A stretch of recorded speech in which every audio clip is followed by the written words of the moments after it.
हम सभी जानते हैं कि हम कितना ज़्यादा इंटरनेट पर एक्टिव रहते हैं, कितना एंगेज रहते हैं। और ऐसा होता है ना कि सोशल मीडिया पर किसी को अपनी फोटोग्राफ्स अपलोड करना अच्छा लगता है, तो किसी को अपनी क्रिएटिविटी, किसी को कहानियाँ लिखना पसंद है, तो किसी को अपनी कहानी सुनाना। लेकिन रतिका, ये बताओ कि ऐसा कोई व्यक्ति क्यों करता है?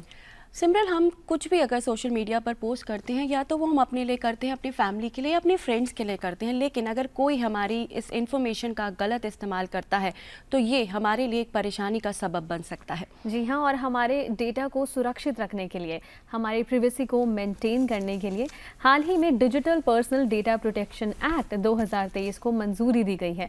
तो चलिए विस्तार से समझते हैं कि क्या कहता है ये एक्ट, कैसे सुरक्षित रखता है हमारे डेटा को। और इस पर और जानकारी साझा करने के लिए आज स्टूडियो में हमारे साथ उपस्थित है cyber and privacy expert advocate Anuj Kumar Agarwal. Sir, आपका डीडी मॉर्निंग शो में बहुत बहुत स्वागत है। धन्यवाद। नमस्कार सर, आपका बहुत बहुत स्वागत है डीडी मॉर्निंग शो में। और सबसे पहले तो आपसे ये जानना चाहते हैं कि इस एक्ट को पारित करने के पीछे क्या मकसद है? आपने जैसा कि पहले भी बताया कि हम अपनी बहुत सारी निजी जानकारी पब्लिक प्लेटफॉर्म्स पे साझा करते हैं। कई बार मजबूरी में करते हैं और कई बार जानबूझकर करते हैं। जी। लेकिन इसका मतलब ये नहीं है कि कोई दूसरा व्यक्ति या दूसरी संस्था या दूसरी कंपनी उसका गलत इस्तेमाल करे। और ऐसी गतिविधियां चूंकि चल रही थीं, इसलिए इसको ध्यान में रखते हुए सरकार ये नया कानून लाई है कि आपकी जो निजता है अब वो आपके कंट्रोल में, आपकी मुट्ठी में रहेगी। आप अपनी जानकारी जरूर साझा करें, लेकिन जिस उद्देश्य से और जितने समय के लिए चाहते हैं उतने समय के लिए ही होगी, उसी उद्देश्य से होगी, उसका कोई दुरुपयोग नहीं कर सके, इसलिए यह कानून लाया गया। सर, पहले भी जो हमारा ये डाटा है सुरक्षित करने के लिए कई तरह के कानून पहले भी लाए गए हैं, तो ये जो digital personal data protection act 2023 है, ये बाकी कानून से किस तरह से अलग है? देखिए, पहले हमारे पास आईटी एक्ट 2000 था और उस समय उसका प्रमुख उद्देश्य ई कॉमर्स और सोशल मीडिया इत्यादि को बढ़ावा देना था, क्योंकि वो एक बहुत शुरुआती दौर था। लेकिन धीरे धीरे हमने ये देखा कि अब हमारा जो डिजिटल स्फीयर है वो बढ़ चुका है और लोग फ्रीली अपना डेटा ट्रांसफर कर रहे हैं। अब इस बात की आवश्यकता थी कि उसके दुरुपयोग को रोका जाए और बहुत स्पेसिफिक यानी पॉइंटेड कानून बनाया जाए। और इसलिए पहले वाला कानून बहुत विस्तृत था, अब बिल्कुल स्पष्ट बात लिख के कि किस प्रकार से देश विदेश में हमारे डेटा को रोका जाए, उसके दुरुपयोग को रोका जाए, इसलिए यह कानून बनाया गया। तो सर, जैसा कि आपने बताया कि हमारे देश विदेश में जो डेटा है उसे सुरक्षित रखा जाए, तो ये हम किस तरह के डेटा की बात कर रहे हैं?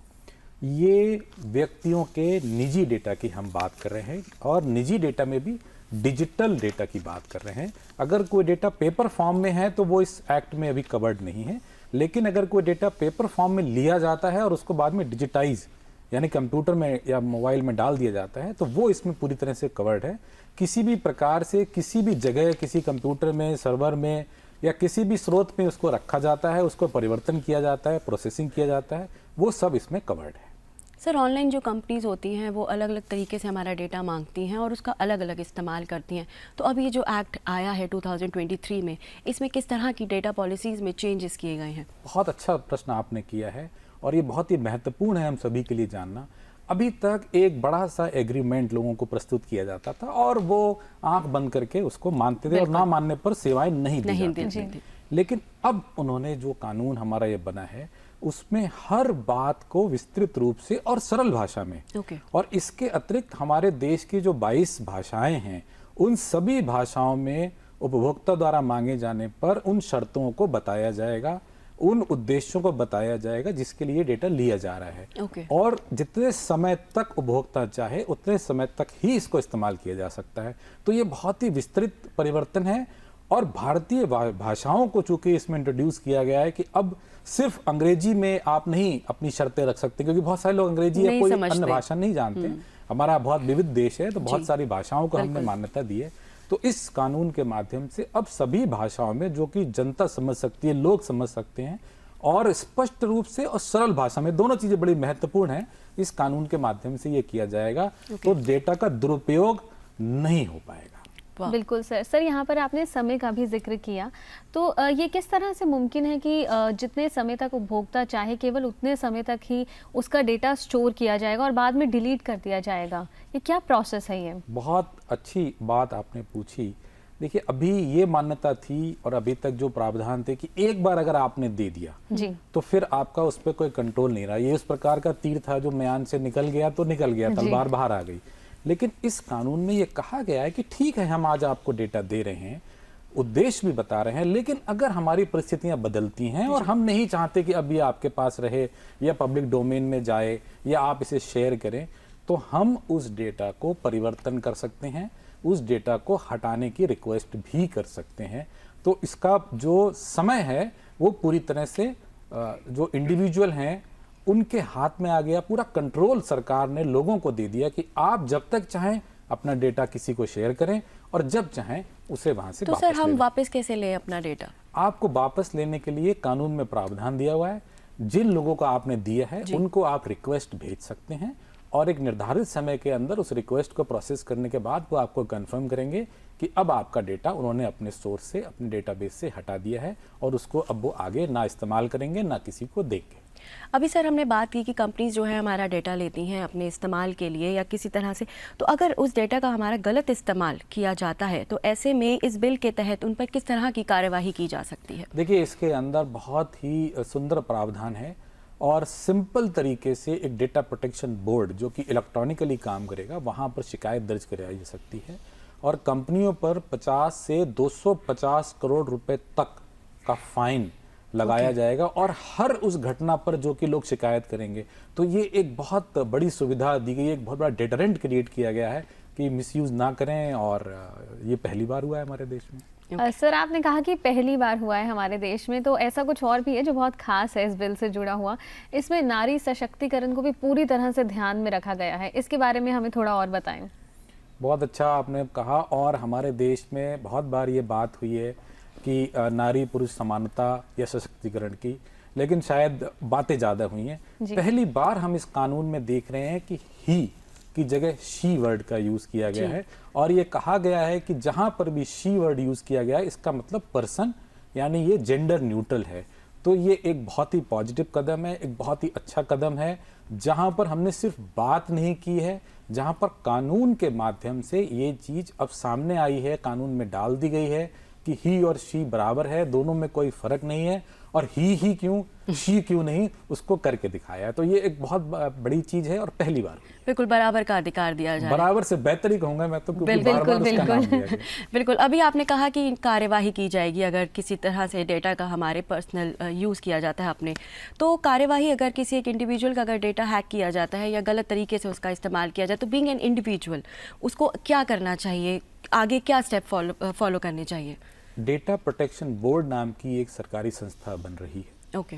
उसमें इलेक्ट्रॉनिक माध्यमों से आप अपनी शिकायत दर्ज करा सकते हैं अच्छा। और उस शिकायत के ऊपर कार्रवाई करते हुए वो उसकी जांच करेंगे और उस जांच करने के बाद अगर शिकायत सही पाई जाएगी तो जिन्होंने आपके डेटा का मिसयूज किया है उन पर फाइन लगाया जाएगा। तो इसमें अगर हम ये भी समझे कि जो हमारी देश की साइबर सिक्योरिटी सिस्टम है ये भी कहीं ना कहीं मजबूत होगा? बिल्कुल, बहुत अच्छा प्रश्न किया। और ये फिर हमारे देश में पहली बार हुआ है कि अब साइबर सुरक्षा को कानूनी रूप से अनिवार्य बनाया गया है इस एक्ट के माध्यम से। अभी तक साइबर सुरक्षा एक प्रकार से वॉलंटरी थी या कहीं सेक्टोरल रेगुलेटर जैसे आरबीआई वगैरह कुछ पर्टिकुलर संस्थाओं को, जैसे जो बैंकिंग संस्थाएं थी उनके लिए साइबर सुरक्षा के नियम बना रहे थे, लेकिन इस कानून में सभी के लिए साइबर सुरक्षा अनिवार्य कर दी गई है, क्योंकि सरकार का ये मानना है कि जब हमें डेटा को सुरक्षित रखना है, हैकिंग से भी बचाना है, मिसयूज से बचाना है, तो सुरक्षा तो आवश्यक है। तो इसलिए उन्होंने कानून में ही ये प्रोविजन कर दिया कि साइबर सुरक्षा हर कंपनी को, हर संस्था को जो भी personal data, digital personal data रख रहे हैं, करना मैंडेटरी कर। बिल्कुल। और सर ये तो हम वो साइबर सुरक्षा की बात कर रहे हैं, डेटा की सुरक्षा की बात कर रहे हैं जो हमने किसी अन्य व्यक्ति, किसी फर्म, किसी ऑर्गेनाइजेशन को दिया है, लेकिन एक इंडिविजुअल लेवल पर एक व्यक्ति क्या कर सकता है कि हम खुद ये इंश्योर करें कि हम अपना डेटा को इस तरह से लीक ना करें? देखिए, ये एक सेल्फ रेस्ट्रेन की बात है, एक डिसिप्लिन की बात है। जिस प्रकार से हम सड़क पर जब कार चलाते हैं, बाइक चलाते हैं, तो एक डिसिप्लिन हमें अपने अंदर भी लाना होता है। इसी प्रकार से जब हम इंफॉर्मेशन हाईवे पर जा रहे हैं, जहां पर बहुत सारे डेटा है तेज रफ्तार से, वहां हमें अपने डेटा को इधर उधर प्लेटफॉर्म्स पर नहीं देना है। पब्लिक प्लेटफॉर्म्स पर बैंकिंग जानकारी, आधार की जानकारी, कहीं हम घूमने जा रहे हैं उसकी जानकारी, जिसका कि मिसयूज हो सकता है, उसे स्वयं नहीं देना है। और जब हम कहीं पर भी डेटा दे रहे हैं तो किन शर्तों पर दे रहे हैं उसको भी एक बार पढ़ना है। बहुत जल्दी ही आप देखेंगे कि वो सभी शर्तें भारतीय भाषाओं में उपलब्ध होंगी, तो हमारे लिए ये भी एक्सक्यूज नहीं है कि हम अंग्रेजी में पढ़ नहीं पाए या हमारी भाषा समझ में नहीं आई। तो हमें स्वयं भी सावधानी रखनी है। और इस कानून में एक और नई चीज उन्होंने कहा है, जिम्मेदारियां। बिल्कुल। उस जिम्मेदारियों को बताया गया है और उसका पालन नहीं करने पर जनता पर भी फाइन लगाया जाएगा। तो ये एक प्रकार से आपको थोड़ा सा नज किया है लॉ के माध्यम से कि आप अपनी जिम्मेदारी को समझें, सिर्फ दूसरों को दोष हर समय ना दें। अगर आप अपनी जिम्मेदारी नहीं पूरी करते हैं तो कहीं ना कहीं आपको भी अकाउंटेबल माना पड़ेगा। सर, जैसे कि हम सभी जानते हैं कि आजकल हम सभी इंटरनेट से जुड़े हुए हैं, फिर वो चाहे बच्चा हो, बूढ़ा हो, कोई भी हो, यंग हो, तो बच्चों की सिक्योरिटी से रिलेटेड इसमें किस तरह के कोई प्रावधान किए गए हैं कि जिसमें पेरेंट्स उसके लिए जिम्मेदार रहेंगे जो बच्चे अपनी इन्फॉर्मेशन शेयर करते हैं? ये एक अच्छा प्रावधान हमने इस कानून में देखा है और दुनिया से थोड़ा अलग हटके यहाँ पर एक स्टेप लिया गया, क्योंकि हमारी बहुत ही परिवार केंद्रित सोसाइटी है। यहाँ पर ये कहा गया है कि जो भी 18 वर्ष से कम है उन्हें चाइल्ड या बच्चा माना जाएगा और उनके गार्जियंस को ये राइट होगा, और जो कंसेंट है वो गार्जियन के माध्यम से ली जाएगी, क्योंकि 18 वर्ष से कम जो बाल्यावस्था मानी जाती है उसमें पूरी तरह से मैच्योरिटी नहीं है, पूरी तरह से समझ नहीं है। तो ये एक अधिकार गार्जियंस को दिया गया है बच्चों के, या जो डिसेबल किसी तरह से लोग हैं, और ये एक बहुत ही अच्छी शुरुआत है, अच्छा प्रावधान है। और सर, अगर ऐसा हो कि किसी भी व्यक्ति का डेटा किसी कंपनी द्वारा, किसी फर्म द्वारा लीक कर दिया जाए, तो ये कैसे पता लगता है कि मान लीजिए मैं बहुत सारी ऑर्गेनाइजेशंस के साथ एसोसिएटेड हूँ कि अब कौन है जिसने इस तरह का साइबर क्राइम मेरे अगेंस्ट किया है, इसे कैसे पता लगाएंगे? देखिए, इसमें इस कानून के माध्यम से एक तो आप कंपनियों से जानकारी मांग सकते हैं कि हमारा डेटा जो आपके पास है वो आपने स्वयं इस्तेमाल किया है या किसी और को दिया है, तो उसकी जानकारी उनको देनी होगी। उसके बाद हम ये पता लगा सकते हैं कि आखिर ये जानकारी कहाँ से लीक हो रही है। और इसके अलावा दूसरे प्रोविजंस हैं, जो डेटा प्रोटेक्शन बोर्ड है उनके पास इन्वेस्टिगेशन विंग रहेगी और वो स्वयं भी इस बात की इन्वेस्टिगेशन कर सकते हैं शिकायत मिलने पर या सुओ मोटो कि कहाँ से डेटा आखिर लोगों का लीक हो रहा है, और फिर वो उसमें कार्रवाई कर सकते हैं। सर, जैसे कि अभी आपने भी बताया और हम भी सब जानते हैं कि जब भी हम किसी एप्लीकेशन को डाउनलोड करते हैं किसी भी तरह की, तो बहुत सारी ऐसी इन्फॉर्मेशन है जो हमसे मांगी जाती थी, अननेसेसरी की भी, जिसकी कोई ज़रूरत भी नहीं। क्या अब इस एक्ट के आने के बाद क्या कुछ थोड़ा सा लिमिटेशंस हुई हैं हमारी जो इन्फॉर्मेशन है शेयर करने में? बिल्कुल। अब आप सिर्फ एक बड़ा सा कॉन्ट्रैक्ट या एक साथ सारी शर्तें नहीं लिखेंगे। ओके। जितनी भी कंपनीज हैं वो शर्तों को अलग अलग लिखेंगे और उसमें स्वीकारने या ना स्वीकारने की सुविधा लोगों को रहेगी। इसके अलावा अगर कोई व्यक्ति जबरदस्ती आपसे सारी हाँ करवाने की कोशिश कर रहा है और सर्विस को डिनाई कर रहा है, तो उसकी भी शिकायत इस एक्ट के माध्यम से डेटा प्रोटेक्शन बोर्ड के सामने लाई जा सकती है। तो एक शिकायत की मैकेनिज्म जब बन गई है, तो अगर कोई व्यक्ति सही से या कोई संस्था ठीक से काम नहीं कर रही है तो तुरंत उसकी शिकायत, और इतनी बड़ी पेनाल्टी है। तो मुझे लगता है कि सभी को इस बात का ध्यान रखना होगा। और लॉ में जब लिख दिया कि आपको हर मुद्दे के लिए अलग अलग परमिशन लेनी पड़ेगी, तो निश्चित रूप से इसका मतलब है कि आप उसे डिनाई नहीं कर सकते उसकी सुविधा को। और पर्सनल डेटा किस लिए ले रहे हैं ये लिखना पड़ेगा। मिसयूज होते ही आप तुरंत शिकायत कीजिए और 250 करोड़ तक का फाइन। अच्छा, इसमें ये भी कहा गया है कि जो पर्सनल जो डाटा है वो कुछ समय के लिए जो कंपनीज हैं वो अपने पास रखती हैं, तो हमें कैसे पता चलेगा कि अब जो हमारा डाटा है वो हमें वापस कर रहे हैं? हम उनसे पूछ सकते हैं, इसका पूरा अधिकार एक्ट के माध्यम से दिया गया। जिस किसी भी कंपनी को हमने अपना निजी डेटा किसी भी काम के लिए दिया है, हम कभी भी उनसे ये पूछ सकते हैं कि क्या वो डेटा अभी भी उनके पास है, क्या वो उन्हीं सब कार्यों के लिए यूज कर रहे हैं। और अगर हमें लगता है कि जैसे मैट्रिमोनियल साइट है, अब किसी व्यक्ति का विवाह हो गया तो वो कहेगा कि हटा दीजिए, अब हमारा क्यों पब्लिश कर रहे हैं, हमें तो नहीं आवश्यकता है। एक बहुत ही छोटा सा एग्जांपल के तौर पे। और सर, ऐसा भी होता है कि विदेश से बहुत सारे व्यक्ति फॉरेनर्स यहाँ पर या टूरिस्ट के तौर पे आते हैं, तो क्या इस एक्ट के तहत उनके भी डेटा की प्रिवेसी या फिर सुरक्षा इंश्योर की जाएगी? बिल्कुल, आपने बहुत अच्छी बात कही। ये जो हमारा कानून है, भारत में जितना भी डिजिटल डेटा कहीं भी एकत्रित हो रहा है, प्रोसेस हो रहा है, वो चाहे किसी भी व्यक्ति का हो, उसकी पूरी सुरक्षा करने का, उसकी पूरी निजता को इंश्योर करने के लिए कानून है।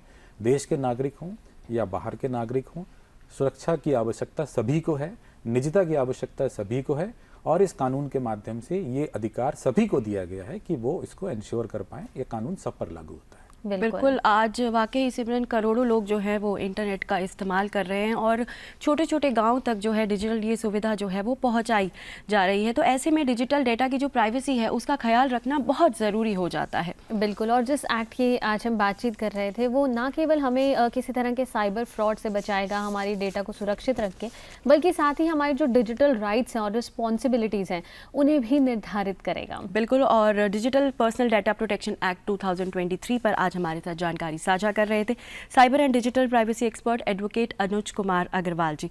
सर, डीडी मॉर्निंग शो में आज यहाँ आने के लिए और इतनी अच्छी इन्फॉर्मेशन और सही इन्फॉर्मेशन शेयर करने के लिए आपका बहुत बहुत शुक्रिया। बहुत बहुत शुक्रिया सर।